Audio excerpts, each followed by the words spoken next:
Party కట్టుబడి ఉంది. Right. Balaraju గారు, ఆగస్టు 15 రోజు ఎవరు రాజీనామా చేసేది? హరీష్ రావా లేదంటే రేవంత్ రెడ్డితో చేపిస్తారా? అసలు ఏంటి మీ లక్ష్యం ఏంటి? ఎందుకంటే రేపు అమరవీరుల స్తూపం దగ్గరికి కూడా హరీష్ రావు గారు రాబోతున్నారు. మరి కాంగ్రెస్ నుంచి ఎవరైనా వస్తారా మంత్రులు, లేదంటే రేవంత్ రెడ్డి చూడాలి, మనం రమ్మని కూడా ఆహ్వానించారు.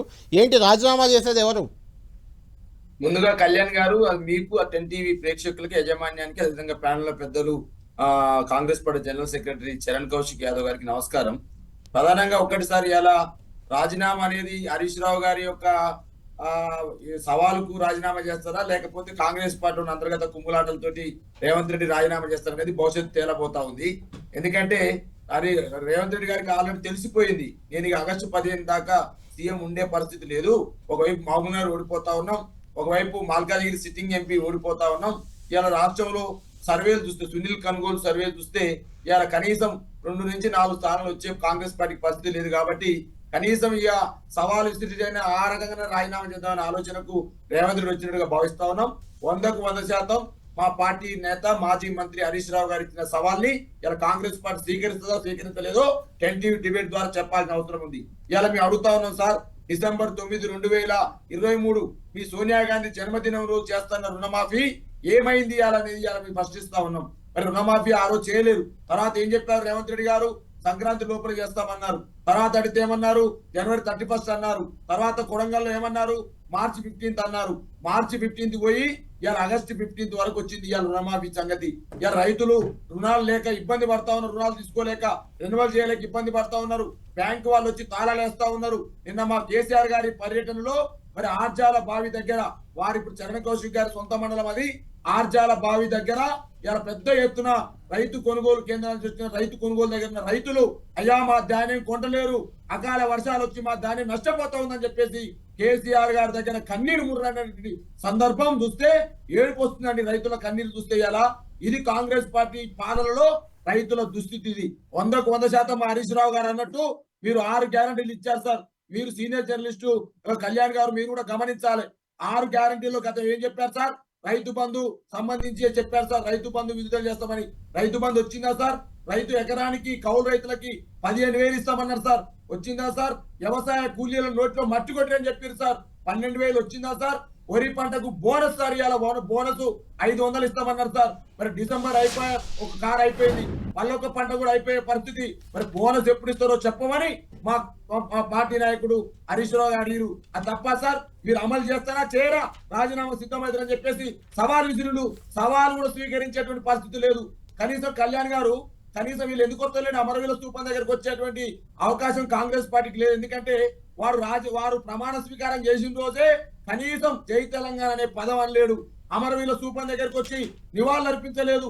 నివాళులు అర్పించకపోగా అమరవీరుల స్తూపానికి కనీసం పూల అలంకరణ చేయలేటువంటి దుస్థితిలో కాంగ్రెస్ పార్టీ ఉంది.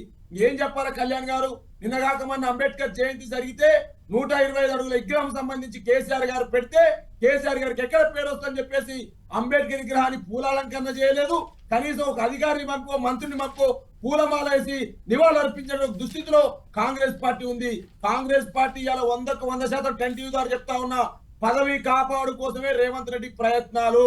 రేపు పార్లమెంట్ ఎలక్షన్ లో 100కు 100% కాంగ్రెస్ పార్టీ చాలా స్థానాల్లో ఓడిపోతుందని చెప్పేసి సర్వే చెప్పింది, వాళ్ళ యొక్క అంతర్గత సర్వేనే. కాబట్టి ఇలా రేవంత్ రెడ్డి గారు ఇలా 100కు 100% ఆగస్టు 15 తర్వాత మా హరీష్ రావు గారు సవాల్ కాదు, కాంగ్రెస్ పార్టీ దించేస్తుంది. అందుకనే కోమటిరెడ్డి వెంకటరెడ్డి గారిని ముఖ్యమంత్రిని చేయాలని, నా మనిషిని ముఖ్యమంత్రి చేయాలని, నా తర్వాత ముఖ్యమంత్రి అయ్యేది కోమటిరెడ్డి వెంకటరెడ్డి అని చెప్పేసి నల్లగొండ జిల్లాలో చెప్పింది సార్. ఇలా టెన్ టీవీ ద్వారా అడుగుతా ఉన్నాను, ఓంగాడు చప్రాసి అవుతాడు, చప్రాసి ఓంగాడు ఎస్పీ అవుతాడు. మరి నువ్వు ఇదే రేవంత్ రెడ్డి గారు ఎట్లా ఓంగాడిని నువ్వు ఎస్పీని చేస్తా ఉన్నావు అని చెప్పేసి అలా రేవంత్ రెడ్డి గారిని టెన్ టీవీ ద్వారా పార్టీ అంతర్గత అంశం మాట్లాడదాం. బాలరాజు గారు ఒక్క నిమిషం. రైట్. బాలరాజు గారు, ఖచ్చితంగా అన్ని హామీలు అమలు చేస్తాం, ఫైనాన్షియల్ బర్డెన్ ఇంత ఉంటుందని మేము భావించలేదు అని చెప్తున్నారు చరణ్ గారు. సార్ ఇప్పుడు అసెంబ్లీ సాక్షిగానే మా వర్కింగ్ ప్రెసిడెంట్ కేటీఆర్ గారు ఒకవైపు, హరీష్ రావు గారు ఒకవైపు శాసనసభలోనే చెప్పినారు సార్, ఇవాళ 100కు 100% ఎక్కడ అవినీతి జరిగిందని చెప్పి రోజు లీకిస్తా ఉన్నారు కదా, మీరు సిట్టింగ్ జడ్జితో విచారణ చేయమని చెప్పి సవాల్ విసిరింది మా నాయకులు. మొదటి పాయింట్. రెండో పాయింట్ సార్, ఇవాళ నేను అడుగుతా ఉన్నాను, ఇవాళ అందరికి మేనిఫెస్టో పెట్టారు సార్. 13 గ్యారంటీలు ఏదైతే, 6 గ్యారంటీలు 13 అంశాలు ఏదైతే ఉన్నాయో 100 రోజులలో పూర్తి చేస్తామని చెప్పారు sir. Condition apply Congress party manifesto అన్నట్టు ఉంది సార్. ఇవాళ ప్రతి కుటుంబానికి 200 యూనిట్ల ఉచిత విద్యుత్ ఇస్తామని చెప్పింది సార్. మరి అలా 1,00,00,5,00,000 మంది కనెక్షన్లు ఉంటే 40 లక్షల మందికి అమలు చేస్తా ఉన్న పరిస్థితి ఉన్నది సార్. అదే విధంగా సార్ 500 రూపాయల గ్యాస్ సబ్సిడీ సార్ 1,24,00,000 మంది గ్యాస్ సబ్సిడీ లబ్ధిదారుల సంఖ్య ఉన్నారు సార్. మరి ఈ రాష్ట్రంలో అమలు చేస్తుంది ఎంతమందికి సార్? వీళ్ళు 40 లక్షల మందికి అమలు చేస్తామని చెప్తా ఉన్నారు సార్. అదే విధంగా సార్ మహిళలకు ప్రతి నెల 2,500 బుద్ధి ఇస్తామని చెప్పారు సార్.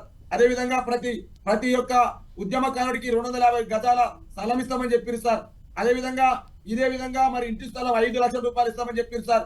అదే విధంగా ప్రతి నిరుద్యోగికి 5 లక్షల డెబిట్ కార్డు ఇస్తామని చెప్పారు సార్. ప్రతి మండలంలో ఇంటర్నేషనల్ స్కూల్ ఇస్తామని చెప్పారు సార్. ఇవన్నీ కూడా 100 రోజులలో చేస్తామని చెప్పారు సార్. 100 బాలరాజు గారు మిమ్మల్ని అడుగుతున్నాను, 100 రోజుల్లో ప్రతి మండలంలో ఇంటర్నేషనల్ స్కూల్ కట్టడం, ప్రతి ఒక్కరికి డబుల్ బెడ్రూమ్ ఇల్లు ఇవ్వడం సాధ్యం అవుతుందా? అవ్వదు కదా.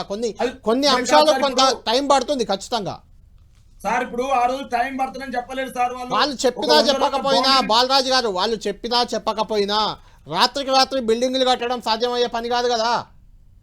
ఓకే సార్, ఓకే కళ్యాణ్ గారు, అదైతే సార్ బిల్డింగ్ కట్టలేరు. 4,000 పింఛన్ ఎట్టిపోయింది సార్. 2,000 రూపాయలు ఇస్తున్న పింఛన్ కేసీఆర్ గారు ఇచ్చినట్టు పింఛన్ ఇస్తా ఉన్నారు. పెంచిన పింఛన్ ఎడిపోయింది.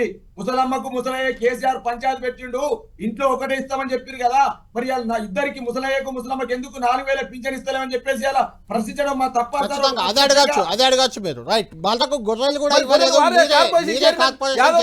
గొర్రెల ఎందుకు ఇవ్వలేదు? గొర్రెల స్కామ్ పెద్ద స్కామ్ కూడా అయింది. గొర్రెల కుంభకోణం నడుస్తుంది.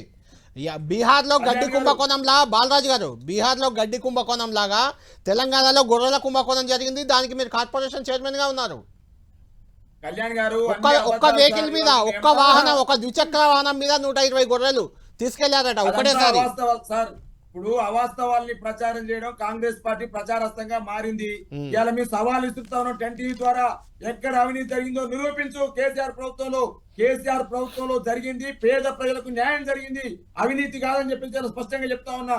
ఇవాళ అవినీతి ప్రచారస్తంగా ముందలేసి కేసీఆర్ గారిని బదనాం చేయాలని, కేసీఆర్ గారి పేరును తగ్గించాలని ఆలోచన తప్ప ఇంకోటి లేదు కళ్యాణ్ గారు. నేను ఇలా 10 టీవీ ద్వారా అడుగుతా ఉన్నాను సార్. మీరే చెప్పారు కదా సార్, ట్రెజరీలో 7,500 కోట్లు రైతు భరోసా కోసం ఎదురు చూస్తున్నాయని చెప్పారు సార్. 2,000 కోట్లు ఎవరి ఖాతాలోకి పోయినవి, ఏ మంత్రి ఖాతాలోకి పోయినాయో స్పష్టంగా కాంగ్రెస్ చెప్పాలి సార్. రెండో పాయింట్ నేను అడుగుతా ఉన్నా కళ్యాణ్ గారు నేను 10 టీవీ ద్వారా అడుగుతా ఉన్నా, మా హరీష్ రావు గారు ఇచ్చిన సవాల్ని మీ రేవంత్ రెడ్డి స్వీకరిస్తారా? రేవంత్ రెడ్డి గారు స్వీకరిస్తున్నారా సవాల్?